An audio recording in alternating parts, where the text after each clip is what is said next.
वंदे मातरम। आप देख रहे हैं नेटवर्क 10। आपके साथ मैं हूं सांची त्यागी। कोरोना काल में लगातार प्रशासन और इसके साथ साथ विभिन्न विभाग अपने स्तर पर काम कर रहे थे।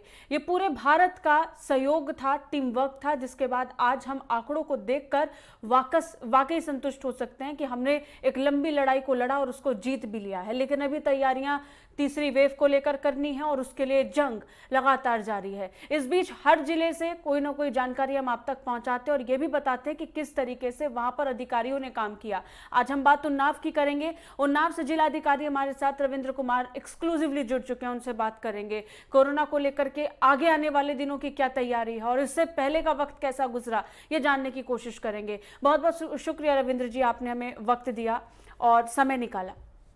धन्यवाद साची जी। रविंद्र जी, कैसे देखते हैं सबसे पहले तो पिछले बीते वक्त को और इसके साथ ही आने वाले दिनों के लिए भी, जब तीसरी लहर की आहट सुनाई पड़ रही है और तैयारियों पर खासा फोकस इस समय प्रशासन का है? देखिए, सबसे पहले मैं सेकंड फेज के बारे में बात करूंगा जी। सेकंड फेज जब आया तो अचानक केस बढ़ने हुए। हम लोगों ने टेस्टिंग, ट्रैकिंग और ट्रीटमेंट पे काम किया और अपने जो माननीय मुख्यमंत्री जी के निर्देश के क्रम में ICCC बनाया गया है, उसको और हमने स्ट्रांग किया।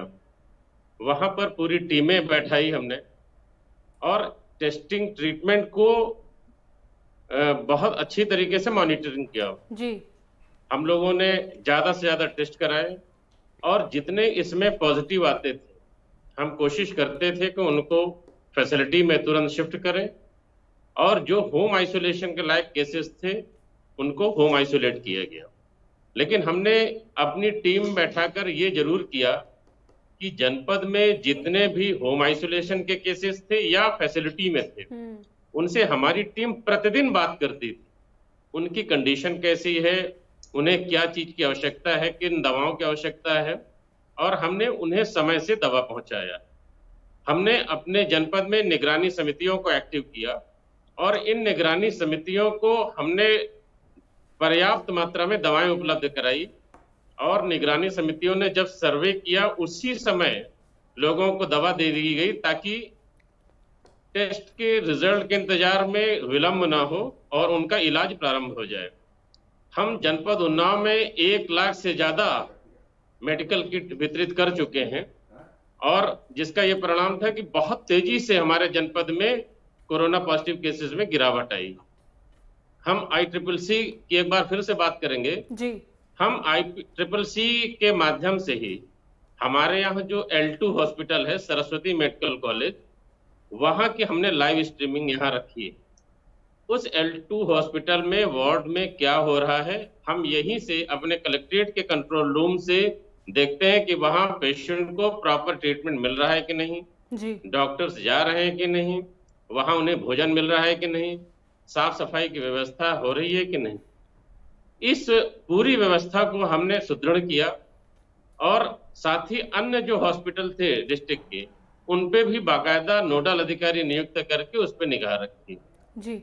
इस समय जो मुख्य रूप से एक चुनौती थी ऑक्सीजन मेंटेन करने की, उसमें हमने अपने सिटी मजिस्ट्रेट को नोडल अधिकारी बनाया और उनके साथ अन्य मजिस्ट्रेट भी लगाए। अच्छा, 3T के साथ लगातार प्रशासन बढ़ रहा था, जिसका जिक्र भी शुरुआत में आपने किया कि आप ट्रैक और टेस्ट और ट्रीट इसका इस्तेमाल करके लोगों तक पहुंचने की पूरी कोशिश कर रहे थे।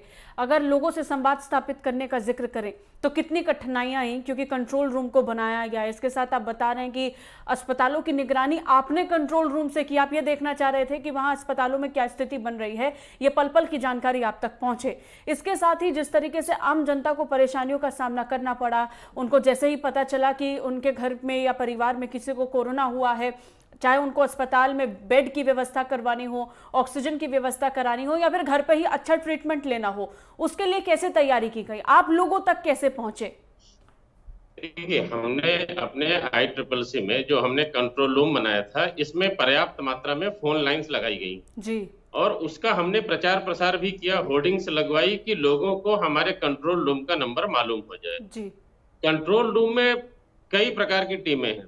जैसे किसी ने फोन किया और उसको आवश्यकता है कि उसे कहीं टेस्ट कराना है, तो टेस्टिंग टीम जो बैठी हुई है वो उनकी टेस्टिंग की व्यवस्था कराती थी।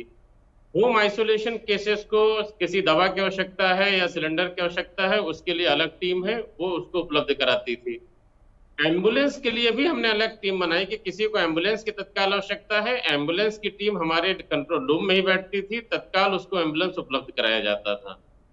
फैसिलिटी का फीडबैक लेने का भी हमें यह फायदा हुआ जी। कि यदि किसी को हॉस्पिटल में कोई असुविधा हो रही हो, उसको लग रहा है कि उसके पास डॉक्टर्स नहीं आ रहे हैं, तो उनका भी फीडबैक हमें मालूम हो जाता था और उन्हें जो आवश्यकता होती थी हम लोग उसको पहुंचाते थे। जी। अच्छा, इसके साथ ही अगर हम जिक्र करें रविंद्र जी जनता का, आम लोगों का, आपने इस बात का जिक्र किया कि आपने कंट्रोल रूम बनाए, बहुत से ऐसे नंबर जारी किए जिससे आम जनता संपर्क कर सकती थी, लेकिन एक जनरल ऑब्जर्वेशन है, आमतौर पर देखा गया कि आम जनता ही है, उनके लिए सबसे आसान नंबर जो यूनिक नंबर होता है वो डायल 100 होता है। और अधिकतर ये भी ऑब्जर्व किया गया कि चाहे स्वास्थ्य से जुड़ी हुई कोई परेशानी हो या फिर कोई अन्य परेशानी, लोगों ने ज़्यादा डायल 100 पर कांटेक्ट करके लोगों से संपर्क करने से या फिर अधिकारियों से संपर्क करने की कोशिश की।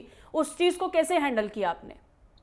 देखिए 112 और जो स्टेट का कंट्रोल रूम नंबर है जी उनसे हमारा कंट्रोल रूम कनेक्टेड है। जी। अगर हमारे जनपद की कोई शिकायत वहां पर पहुंचती है सीधे, तो वो हमें डाइवर्ट करते हैं।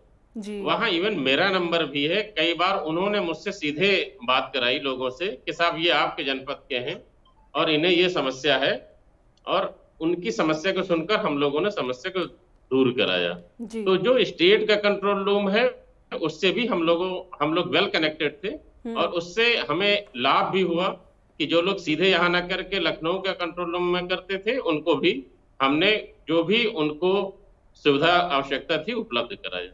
जी। अच्छा, इसके साथ ही अगर हम जिक्र करें वैक्सीनेशन ड्राइव का, बहुत बड़े स्तर पर वैक्सीनेशन ड्राइव को उत्तर प्रदेश में चलाया गया। मुख्यमंत्री योगी आदित्यनाथ ने लक्ष्य भी निर्धारित किए जिलों के लिए, राज्य के लिए।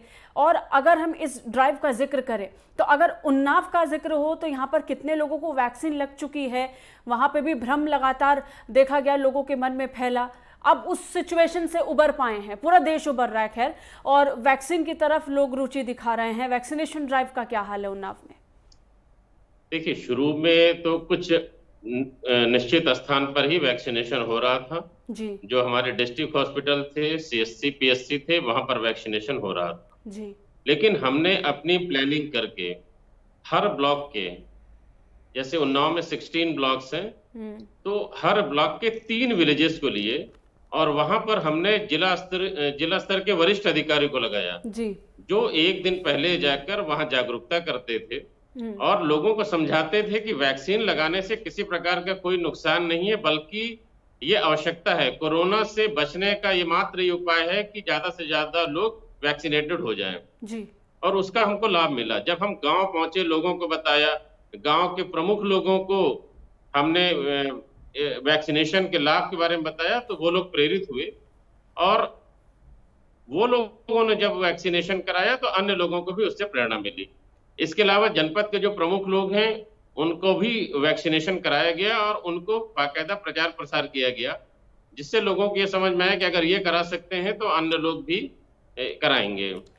अब आगे जो माननीय मुख्यमंत्री जी के निर्देशों के क्रम में जुलाई में बहुत ही वृहद स्तर पर वैक्सीनेशन होने जा रहा है, हम लोग उसकी तैयारी कर रहे हैं। अच्छा, अगर हम उन्नाव का जिक्र करते हैं, बता रहे वैक्सीनेशन प्रोसेस बहुत जोरों पर चल रहा है। बहुत कम समय में, मात्र 2 साल में हमने देखा कितने बड़े स्तर पर नए अस्पतालों को खोला गया, कोविड सेंटर बनाए गए, इसके साथ साथ ऑक्सीजन प्लांट्स को लगाया गया। उन्नाव का जिक्र करें तो कितनी सुविधाएं सरकार की तरफ से जिले को मिली और अभी भी आपकी तरफ से आम जनता तक सुविधा पहुंचाने का सिलसिला जारी है? देखिए ये बहुत अच्छा प्रश्न आपने किया। हमारे यहाँ जितने पहले से सीएससी पीएससी एक्टिव थे, पिछले 2 महीने के दौरान ही हमारे यहाँ जो एक 100 बेडेड चिकित्सालय बनकर तैयार था, उसको हमने शुरुआत कराया। इसके अलावा एक ग्रामीण स्तर पर एक सीएससी थी, उसको हमने शुरुआत कराया।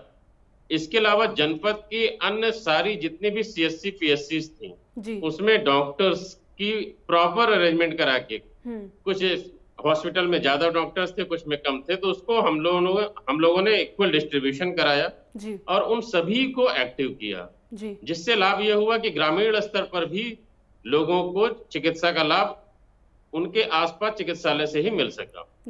हम बहुत जल्दी अपने यहाँ कम से कम 5 ऑक्सीजन प्लांट लगाने जा रहे हैं। और ये ऑक्सीजन प्लांट हम उन्हीं सीएससीज में लगा रहे हैं जहां पर आगामी थर्ड वेव में हम बच्चों के ट्रीटमेंट की भी तैयारी कर रहे हैं। जी, यानी और कुल हमारा मिलाकर जो थर्ड वेव के लिए पूरी तरीके से जिला तैयार है। बहुत बहुत शुक्रिया रविंद्र जी, आपने समय दिया, वक्त निकाला, हमसे बात की। तो ये था उन्नाव का ब्लूप्रिंट आने वाले दिनों के लिए, किस तरीके से तैयारियां जोरों पर हैं और पिछले वक्त में किस तरीके से उन्नाव उभर कर सामने आया। हमारे साथ जुड़े थे डीएम रविंद्र कुमार जी एक्सक्लूसिवली, जो जानकारी हम तक पहुंचा रहे थे। इसी के साथ बस इतना ही। देश और दुनिया की तमाम खबरों के लिए देखते रहिए नेटवर्क 10। जय हिंद।